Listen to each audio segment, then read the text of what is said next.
Welcome to today's insightful conversation with Dr. Jessica Fragola, who is the compassionate founder of Paws at Peace, a unique venture dedicated to providing at home euthanasia and hospice care for beloved pets in New York City. Driven by the deep understanding gained through years of practicing emergency medicine, Dr. Fragola believes in the beauty of life's natural conclusion, making the end of a pet's journey as meaningful as its beginning. With a degree of history of science from Harvard and a VMD from the University of Pennsylvania, Dr. Fragola's professional journey has led her to create a service that focuses on ensuring pets spend their last days surrounded by love and family. So, in this interview, we will delve into the inspiration behind Paws at Peace, the challenges and triumphs faced in its establishment, its impact on pets and their owners, and Dr. Fragola's insights for inspiring entrepreneurs in the industry. So, Dr. Fragola, over to you. Can you share a specific moment or experience that motivated you to launch this business? For sure. And there's probably many of them. So my background, as you said, is in the emergency veterinary space. So I was an emergency veterinarian for many years, and no one teaches you to talk to people about death because, of course, in medicine, we want to fix things. And so in the beginning, when you learn talking about death and the end and saying to people, we can't fix this problem, is awkward and really difficult. And you have to face a lot of difficult emotions. And so I think a lot of the time it's very easy to say, well, do this and do that and do more medical care. But working in the ER, there's probably not one specific moment, but repeatedly experiencing the same thing over and over again, where I'm dealing with a client that comes to me and says, do anything to save her. And then I know we can't save the pet. I know we can't, but I want to give the owner what they want. It's very tempting to say, "Oh, we'll hospitalize her. We'll do this surgery. We'll put her on IV fluids. We'll give her chemotherapy." And when you get really honest with people and tell them it's time to stop, the best thing you can do for her is to let go and let her go and end her suffering. Instead of people getting angry at you, what you see this wave of relief wash over them, because a lot of the times they're pursuing more care because their fear of loss, their guilt about not doing everything. They feel like they're giving up on their pet. And when you tell them that you're not giving up on your pet, you're actually giving them a gift to say, we're going to focus only on the comfort here, and we're going to help her pass easily when it's time. Almost everyone looks at you and they're so grateful and thankful for you. You can save an animal's life and you'll get no thanks for it. If you tell people and help their pets be comfortable at the end of life, they're so grateful for your help and they remember you forever. The other thing that is an experience that really led me to deal with hospice care and end of life care and focusing on comfort in those moments is these times when I'm working in the ER and I'm doing the overnight shift and I have a pet that's in oxygen on IV fluids. It's terrified. It's alone. There's barking dogs all around, strangers, and it passes away by itself without anybody it loves and in fear. And then I have to make a phone call and tell people to owners, and they feel devastated when that happens because they wanted to be where for their pet at the end. And, pets, sometimes they're going to die in the hospital, but they shouldn't have to die in the hospital. They should die at home, surrounded by their favorite people and their favorite friends. And it can be as horrible as it is for us to lose our pets. It can be a really nice experience for the pet. And that's sort of a counterintuitive thing to think about, but it's absolutely true. And so that led me to this work. Thank you so much for sharing that. Now, in creating this service, what valuable lessons have you learned about the business and the emotional aspects of the end of life care for pets? Yeah, well, every single day is a learning experience. Number one, because I'm a veterinarian and I was not trained in running a business. So I try to learn things every day. And the emotional aspects is something that I also learn about every day. Because what you think people want isn't necessarily what people want. And what you think is going to work is not necessarily what's going to work. So you definitely have to be adaptable and flexible. And everything is sort of a test case. Did this work? No, it didn't. You have to be willing to try something new. Now, one of the big business lessons that I've learned doing this is, and it's emotional as well, is at the end of life, nobody wants any surprises. So me and my staff have developed really detailed protocols about communication with clients, and we try to do it uniformly every time, because if you tell someone one thing and something else happens, in a normal circumstance, no big deal. In end of life, people's emotions are high. They're very easily triggered into grief or anger or sadness. And so making things predictable, laying things out, telling people exactly what is going to happen every step of the way is really important. You have to hold their hand. For example, if I say I'm going to give this medication and then make a paw print and then I do it in the opposite order, it's such a trivial thing, but people really harp on those little trivial things. So it's important to be very deliberate and controlled. And in the beginning, I was like, oh, you can do whatever you want. If you want to light candles, light candles. And when you give people too many options, they get really scared and they don't know what decisions to make. I say, oh, just tell me when you're ready for me to give them the drug. They do not like that. You tell them exactly what's going to happen and they trust you the whole way through. And so that was an interesting learning experience because I wanted to make it whatever people wanted, and people don't know what they want. You have to tell them what they want. From a business perspective, one of the really, I don't know, it's fun for me, what has been kind of developing protocols to make sure absolutely nothing slips through the cracks. So what I mean is everything we're doing is incredibly final and nothing can go wrong. If you are at a restaurant, if you work in a retail store, things make mistakes, you can fix them. We're cremating animals, and they can choose to have their animals cremated privately, which means alone, or communally, which means with other animals. If you make a mistake there, you have done something so important and so final incorrectly. So, one of the things that I've done for this is develop a lot of redundancies in the system. And that's been a work in progress that we've learned. Humans are always going to make errors. I make mistakes all the time. My assistants make mistakes all the time. When I've worked in other veterinary practices, people make mistakes, they get yelled at. But it's not the human's fault, it's the system's fault because everybody makes mistakes. So I worked really hard to build systems where mistakes are almost impossible. I remember reading once about the airline industry and the FAA and how we make sure airplanes don't crash. And it's basically because they take the human error out of the system by having many, many redundancies and checklists and things like that. So that is something I'm very proud of that we've done since I've started. Because when I started, I couldn't sleep at night. I was like, what if we make a mistake?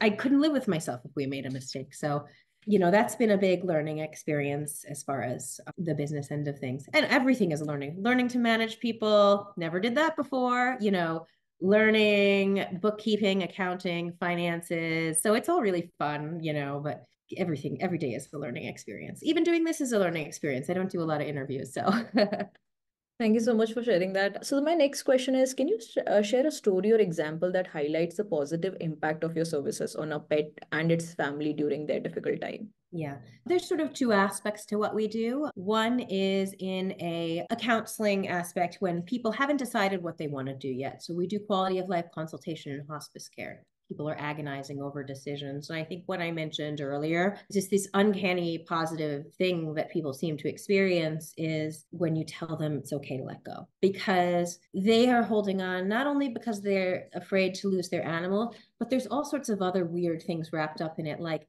they feel guilty because they have to go to work and leave their animal at home. So they don't want to let go because they're doing it for selfish reasons, they feel like, even though it's not true. Or they feel guilty that they're not spending all the money. So therefore, there's financial reasons they're giving up on their pet, which is okay, and people feel guilty about that. So telling people that what they're giving their pet is a gift to end the suffering of their pet.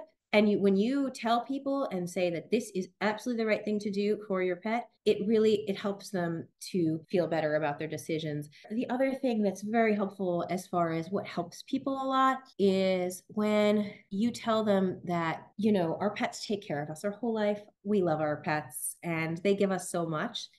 Now we're at this point where we're going to lose them, and they're going to die no matter what we do, because everybody dies and the death is very, very close and people can't let go. Sometimes when you put on them to be brave and have courage and encourage them to really take care of their pet at the end, when you empower people to make those decisions for their pet, they feel they're taking a situation where they have no control and you're giving them control. You can make these decisions to make your pet's end of life, its last days and weeks, it can be good, or we can close our eyes and go kicking and screaming toward it. Death's going to come anyway, but it's going to be bad for the pet.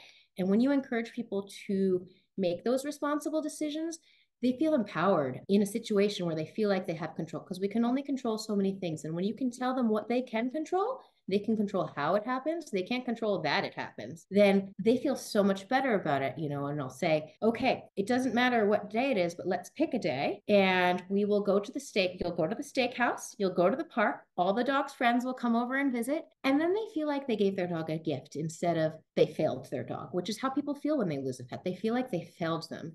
But when you give them something to do, they feel like that they've done a service for their pet. So empowering people in that way is probably the most positive thing that we give people. There are other more practical things. Very often I'll see a dog that's 100 pounds and lives in a fifth floor walk up, which is an apartment that's on the fifth floor that you have to walk all the way up to the top to. The dog can't get down the stairs anymore. And the owner is paralyzed with fear. And they're just letting the dog pee and poop in the house because they feel like they can't give up on the dog. And just dealing with the logistics of that situation. And you see a small woman trying to carry a 100-pound dog down the stairs, and helping them with those practical logistics is, people don't want to deal with the practical stuff. Getting the dog down the stairs, helping the dog pass up in the house and getting it down the stairs, and taking care of all those little details that they don't even want to think about is, another thing that is a positive impact for people. Thank you so much for sharing that. Now, how do you engage with the local community in New York City, and what role does community support play in the success of your mission? Yeah. So, New York City is a big city, but the pet community, it's a really tight-knit one. And a couple things we do with our community, a couple of them tie into the work that we do. So I work directly with an organization called Paws New York, which is different from my organization, Paws at Peace. Paws New York is a charity. And what they do, every pet that we euthanize donates money to Paws New York. And the other thing that's really, really helpful when people are going through grief and a loss is to give back to the world in some way. So every pet that we euthanize gives $5 to Paws New York. They're an incredible organization. They are a network of volunteers that helps elderly and disabled people take care of their pets. A lot of times, elderly and disabled people in New York City, they live all alone, and all they have is their dog or cat. And because they're elderly, disabled, they're often financially disadvantaged. They can't take their dog to the vet anymore. They can't take it to the groomer, or they're immobile and they like physically can't take care of it. And so Paws New York, they provide a volunteer network that takes dogs to the groomer, helps clean up the litter box, takes dogs to the veterinarian, takes dogs on walks, takes care of the cats as well. And also, not only that, when they're visiting these elderly and disabled New Yorkers, they're providing a social lifeline. This is a person that they're now seeing coming into their home every day that might be one of the only people they get to see. So it's a really, really incredible organization. And, I'm very happy to support them. The other thing we do is we try to help out rescues. People always want to give back, again, when they're losing their pets. And one of the most common things people say to me is, what can I do with all his dog food? I want it to go to some good. What can I do with all his medicine? So we have a little network of rescues and hospitals that will take donations, and shelters that will take donations.